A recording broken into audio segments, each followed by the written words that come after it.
Hello, and thank you for coming. My name is Crystal Marconett. I'm an assistant professor at the University of Southern California. I work in the Norris Comprehensive Cancer Center because my lab studies lung cancer. I have training in molecular biology and in bioinformatics. I am currently an American Cancer Society research scholar, and I also serve on the scientific advisory board for the Hastings Center for Pulmonary Research.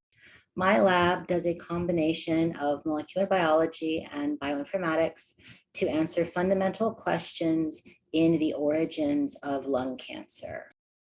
One of the things that we're really interested in right now are long non-coding RNAs, which are regulatory RNAs that are involved in maintaining DNA fidelity.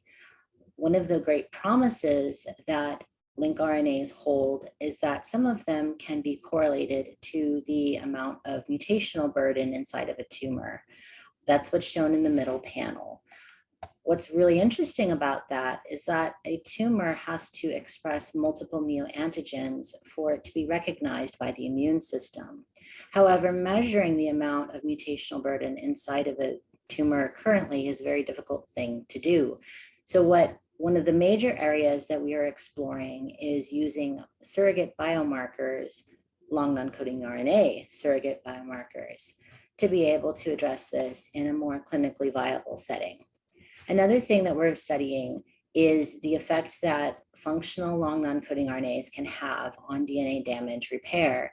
And as shown at right, we've identified a couple of candidates where the expression of a lincRNA can affect a patient's response to chemotherapies, such as cisplatin, which would be very useful in a clinical setting for determining which patients would be therapeutically amenable for specific types of chemotherapeutic regimens. So what my lab is really interested in right now is partnering with clinical and academic consortia that have access to not only large-scale expression data, but also mutational exome sequencing and detailed chemotherapeutic regimens that patients underwent, so that we can find out how lincRNA expression is able to influence mutational burden and response to chemotherapies in lung cancer. Thank you very much for listening, and I hope to speak with you soon.